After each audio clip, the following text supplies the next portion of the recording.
Stock market లో invest చేసి మీ డబ్బులు డబుల్ చేసుకోవాలనుకుంటున్నారా? సుందరరామిరెడ్డి గారి లైవ్ సెమినార్ కి అటెండ్ అవ్వండి.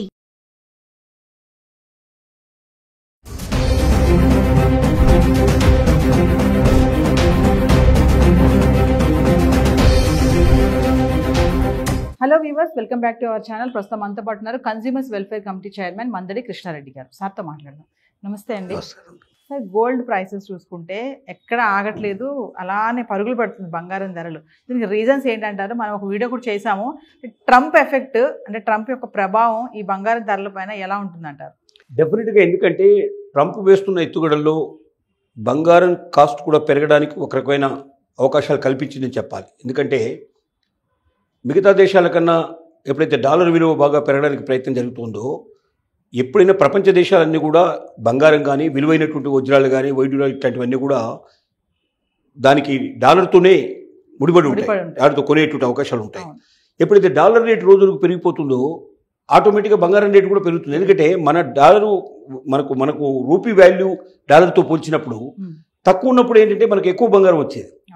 ఇప్పుడు రూపీ వాల్యూ మరింతగా తగ్గిపోయింది, మరింతగా తగ్గింది. అంటే డాలర్తో పోల్చినట్టయితే అది 80 పైసలు దాటిపోయి ముందుకెళ్ళిపోయే పరిస్థితి ఏర్పడుతుంది. ఇప్పుడు ఏమవుతుంది, ఇంతకుముందు మనం ₹1,00,000 కొనేటువంటి బంగారాన్ని ఇప్పుడు 1,20,000 1,25,000 పెట్టుకోవాల్సి వస్తుంది. అంటే ఏమైంది, అసలు ఏమీ మార్పులు లేకుండానే డాలర్కి రూపీ వాల్యూ ఎప్పుడైతే పడిపోయిందో దాంతో పోల్చినప్పుడు ఆటోమేటిక్గా బంగారం విలువ పెరిగినట్టే లెక్క. డాలర్తో పోల్చినప్పుడు ఆ డాలర్ అక్కడే ఉండొచ్చు, కానీ డాలర్కి రూపీకి మధ్యలో ఉన్న వ్యత్యాసం పెరిగింది కాబట్టి మనకు బంగారం రేటు పెరిగినట్టు పరిస్థితి ఏర్పడుతుంది. కాబట్టి ట్రంప్ ఆలోచించింది ఏంటంటే, డాలర్ వాల్యూని ఎంత ఎక్కువగా పెంచగలిగితే అంత ఎక్కువగా ఇతర దేశాలు పడిపోతాయి. వాళ్ళ రూపీ వాల్యూ, వాళ్ళ యొక్క కాయిన్స్ ఏదైతే ఉన్నాయో, వాళ్ళ దేశంలో ఏవైతే ఎక్స్చేంజ్ చేయడానికి అవకాశాలు ఉన్నాయో వాటన్నిటికీ అక్కడ ఉన్న రూపీ కానీ మరొకటి కానీ ఏదైనా ద్రవ్యం ఏ పేరుతో పెట్టి పిలిచినా అవన్నీ కూడా పడిపోతే డాలర్ విలువ మరింతగా ఎదుగుతుంది అనే వారికి వచ్చాడు. దానికి అనుగుణంగా బంగారం రేట్లు కూడా పడిపోవడం, అంటే పెరగడం బాగా ఎక్కువ జరుగుతుంది. అంటే ట్రంప్ యొక్క ఆలోచనలో ఇది కూడా ఉండి ఉంటుంది బహుశా. అంటే బంగారం యొక్క రేటు బాగా పెరిగిపోతే ఇతర దేశాలు బంగారం నిల్వలు ఎక్కువ పెట్టుకోలేవు.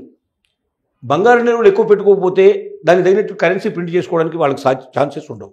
అంటే వాళ్ళ ఆర్థిక మూలాలే దెబ్బకొట్టే అవకాశాలు ఉంటాయి. ఈ రకం కూడా ప్రపంచ దేశాలను దెబ్బకొట్టాలనేటువంటి ఆలోచన కూడా దీని వెనక కూడా ఉండే అవకాశాలు ఉన్నాయి.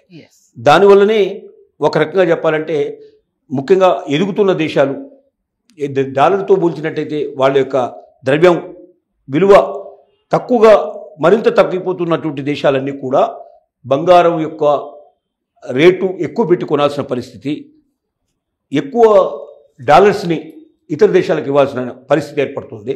తద్వారా వాళ్ళ ద్రవ్య లోటు కూడా పెరుగుతుంది. ఎందుకంటే డాలర్స్ ఎక్కువగా ఖర్చు చేసుకున్నట్టయితే మన దేశం యొక్క పరిస్థితి తగ్గిపోతుంది. అంటే మనం పెట్రోల్ కొనుక్కోవడం కానీ, ముఖ్యమైనటువంటి కొనుక్కోవడానికి కానీ మనకు అవకాశాలు తగ్గిపోతాయి, సనగిలిపోతాయి.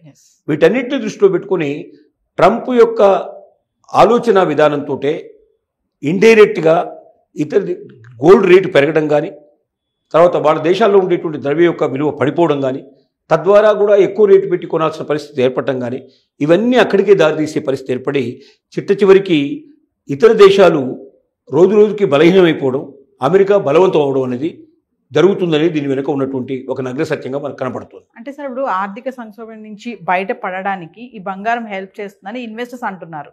దీన్ని ఎలా చూడొచ్చు అంటారు? మరి అంటే ఆర్థిక సంక్షోభం మన దేశమా లేకపోతే అమెరికానా? మనది.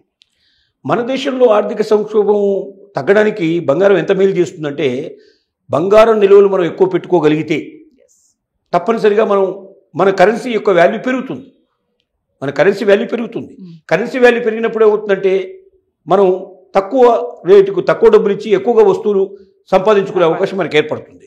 కాబట్టి ఏ దేశమైనా ఆ దేశం లోపల ఖచ్చితంగా ఆర్థిక మాంద్యం తగ్గాలంటే ఆ దేశం కరెన్సీలో పెరగాలి, బంగారపు నిల్వలు పెరగాలి. అందుకే ఇప్పుడు మనకు మోడీ గారు ఆలోచిస్తుంది ఏమిటంటే గోల్డ్ మానిటైజేషన్ గురించి ఆలోచిస్తున్నారు. గోల్డ్ మానిటైజేషన్లో జరిగేది ఏమిటంటే, ఎక్కడున్న గోల్డ్ అయినా సరే అది బ్యాంకుకు వచ్చేట్టు చేసి, ప్రభుత్వం దానికి మీద దృష్టి పడేటట్టుగా చేసి, అది బ్యాంకులు అంటే నేషనలైజ్ బ్యాంక్స్కి వచ్చినప్పుడు ఆటోమేటిక్గా అది గవర్నమెంట్కి వచ్చినట్టే లెక్క అవుతుంది. అంటే గవర్నమెంట్ దృష్టిలో ఉంటుంది, అది ఇతరులది వ్యక్తులుగా స్వతంత్రంగా ఒక్కొక్క వ్యక్తికి సంబంధించిన గోల్డే కావచ్చు, కానీ ఆ గోల్డ్ మొత్తం కూడా బ్యాంకులోకి వచ్చినప్పుడు ఎంతైతే బ్యాంకు నిల్వలు ఉన్నాయో ఆ నిల్వలన్నిటి కూడా చూపించుకోవడానికి అవకాశం ఉంటుంది. తద్వారా ఆర్థికంగా బలపడే అవకాశం ఉంది, ఆర్థిక మాంద్యం తగ్గించుకునే అవకాశం ఉంటాయి. అలాగే వస్తువులు ఇతర దేశాల్లో ఉండే వస్తువులు కొనుక్కోవడానికి మనకు ఎక్కువగా అవకాశాలు మనకు ఉంటాయి. ఎక్కువ కరెన్సీని ముద్రించుకోవడానికి మనకు అవకాశాలు ఏర్పడతాయి. అంటే దీనన్నిటికీ కారణం గోల్డ్ ఒక రకంగా చెప్పాలంటే. అంటే ఆ గోల్డ్ని ఏ రకంగా ఎక్కువ సంపాదించుకోవడానికి, ఎక్కువ తీసుకురావడానికి, బయటికి తీసుకురావడానికి అవకాశాలు ఉన్నాయనేది ప్రతి దేశం ఆలోచిస్తుంది. భారతదేశం కూడా ఇప్పుడు అంతకన్నా ఎక్కువ ఆలోచిస్తుంది. ఎందుకంటే అనేక దేశాలతో పోలిస్తే మన దేశంలో ఉన్న బంగారం చాలా ఎక్కువ. కానీ ఆ ఎక్కువ ఉన్న బంగారం ఎక్కడ ఉంటుంది? బీరువాల్లో మూలుగుతోంది, లేకపోతే లాకర్లో మూలుగుతోంది తప్ప అది ప్రజోపయోగంగా జరగడం లేదు. కాబట్టి దిట్ట బ్యాంకుల్లోకి వచ్చి బ్యాంకే తిరిగి వడ్డీ ఇచ్చే పద్ధతి లోపల, అంటే మనం బ్యాంకుల్లో పెట్టుకుంటే యాక్చువల్గా మనం ఏం చేస్తాం, లాకర్కి ఛార్జెస్ పే చేస్తాం. కానీ ఇక్కడ ఏంటంటే బ్యాంకులో మనం డిపాజిట్ డైరెక్ట్ చేసినట్టయితే దానికి లాకర్ ఛార్జెస్ అవసరం లేదు.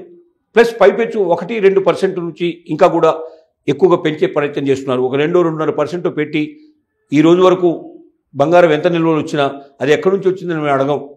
దాని వెనక మేము ఏమి చెప్పాం, మీరు ఎంతైనా తీసుకొచ్చి మీరు డిక్లేర్ చేసుకోండి అంటే కోట్ల కొద్ది విలువైన బంగారం బ్యాంకులోకి వచ్చే అవకాశం ఉంది.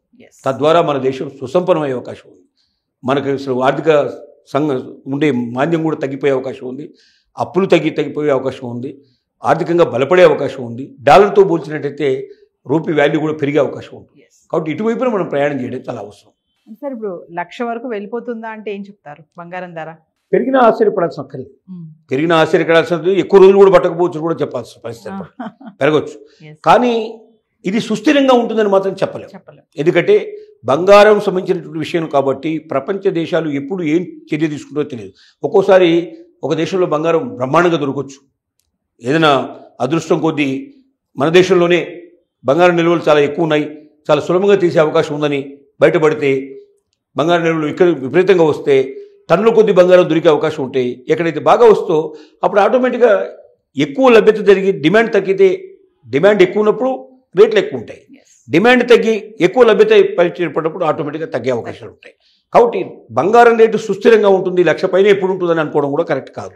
తగ్గే అవకాశం. కానీ ఇప్పుడున్న పరిస్థితుల్లో మాత్రం 1,00,000 చేరువ కావడం, 1,00,000కు మించిపోయినా కూడా ఆశ్చర్యపడాల్సిన అవసరం అయితే లేదు. నమస్తే.